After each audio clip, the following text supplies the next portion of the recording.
बिस्मिल्लाहिर्रहमानिर्रहीम। अस्सलाम वालेकुम दोस्तों, वाइटल रियल्टर से मैं दानियाल राना एक दफ़ा फिर आज आप लोगों के सामने हाजिर हुआ हूँ और आज हम बात करेंगे लाहौर स्मार्ट सिटी के बारे में। कल लाहौर स्मार्ट सिटी मैनेजमेंट की और सेल्स पार्टनर की कोई एक छोटी सी मीटअप कॉन्फ्रेंस हुई है। उसमें कुछ रिक्वेस्ट रखी गई थी सेल्स पार्टनर्स की तरफ से और कुछ डिसीजन लिए गए हैं कंपनी की तरफ से, उसके बारे में मैं आपको बताऊंगा। और साथ ही में एक कोई सरप्राइज़ बहुत जल्द आने वाला है लाहौर स्मार्ट सिटी के क्लाइंट्स के लिए और इन्वेस्टर्स के लिए, उसको भी मैं कुछ कोशिश करूंगा कि आपको कुछ डिस्कवर करने में आपकी हेल्प करूं कि वो क्या सरप्राइज़ है। तो सबसे पहले हम बात करेंगे कि सेलिंग पार्टनर्स ने कुछ रिक्वेस्ट पुट अप की थी मैनेजमेंट के सामने, उनमें से क्या क्या चीज़ें अप्रूव हुई हैं। और खुशी की बात यह है कि ऑलमोस्ट सारे कंसर्न्स को वो जो है वो एड्रेस किया गया है और सारी रिक्वेस्ट को उन्होंने अप्रूव किया है। तो सबसे पहले अगर हम बात करें कि जो रियल एस्टेट की इंडस्ट्री का इस टाइम हाल है, मुल्क की जो इकॉनमी की क्राइसिस है, उसको देखते हुए सबसे पहले स्मार्ट सिटी की जो मैनेजमेंट है उसने कैंसल जो फाइल्स थी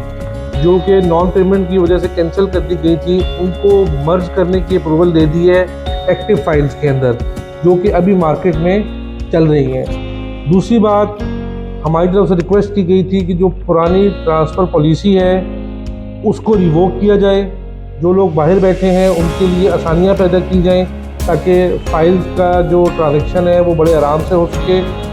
अगेन वो भी एक्सेप्ट कर दी गई है मैनेजमेंट की तरफ से। और तीसरी एक बड़ी बात वो ये है कि जो फाइल्स जिनका 21 से 35% तक पेमेंट हो चुकी है उसको रिस्टोर करने के लिए एक पॉलिसी कंपनी ने अनाउंस की है, और वो ये है कि 15 सितंबर तक जो रिमेनिंग अमाउंट है उसकी 50% पेमेंट आप पे करें और एक साल के अंदर जो रिमेनिंग 50% है वो आपको पे करना होगा। तो ये तीनों बहुत ही अहम डिसीजन हैं जो कंपनी की तरफ से लिए गए हैं। और फिर दूसरी बात, जो मेन सबसे ज़्यादा अहम बात जो मुझे लगी है कि बड़ा रिलीफ है क्लाइंट्स के लिए, वो ये है कि जो डेवलपमेंट चार्जेस हैं उनकी एक्सटेंशन, क्योंकि हालात ऐसे हैं कि लोग इंस्टॉलमेंट्स नहीं पे कर पा रहे, डेवलपमेंट चार्जेस तो बहुत बड़ा बर्डन लोगों को फील हो रहा था। तो कंपनी ने डिसीजन लिया है कि 31 जुलाई 2024 तक डेवलपमेंट चार्जेस को एक्सटेंड किया जाए और इसमें overseas central, overseas prime, overseas east और हार्मी ब्लॉक है।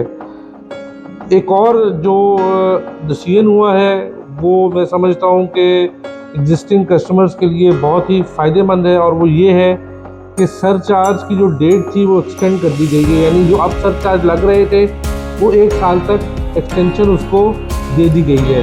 और जो पहले सरचार्जेस लगे हुए थे और लोगों ने पे किए हैं, ये एक बहुत ही ज़बरदस्त ट्रेंड सेट किया है और इस ट्रेंड से जो कंपेटिटर्स हैं लाहौर स्मार्ट सिटी के उनको बहुत तकलीफ़ भी होगी। और वो ये है कि जो सरचार्ज पहले पे कर चुके हैं लोग वो रिटर्न होंगे उनकी फ़ाइल के अंदर, उनकी फ़ाइल में वो पैसे एडजस्ट हो जाएंगे। फॉर एग्जांपल, अगर आपने 50,000 सरचार्ज अपनी फ़ाइल का पे किया है तो 50,000 आपकी अकाउंट में वो अमाउंट ऐड हो जाएगी। और तीसरी बड़ी बात आप ये देखिए कि 49 सेक्टर्स हैं लाहौर स्मार्ट सिटी के, जिसमें से 38 सेक्टर्स डिलीवर हो चुके हैं। इतना सक्सेस रेट बहुत बड़ी बात है लाहौर स्मार्ट सिटी के लिए और बहुत सारी उन क्लाइंट्स के लिए, उन इन्वेस्टर्स के लिए जिन्होंने लाहौर स्मार्ट सिटी में इन्वेस्ट कर रखा है। तो as far as surprises are concern, मैंने आपको कहा था उसको डिस्कवर करने में मैं आपकी हेल्प करूंगा। उसमें 3 चीज़ें हैं, 3 सरप्राइजेज पॉसिबली मिल सकते हैं इन्वेस्टर्स को, क्लाइंट्स को, सेलिंग पार्टनर्स को। सबसे पहले तो अगर हम बात करें कि एक्सेस अंडरपास से, जो रेलवे अंडरपास से एक्सेस है वो ओपन हो सकती है। नंबर 2, सेकंड बैलेट अनाउंस हो सकता है।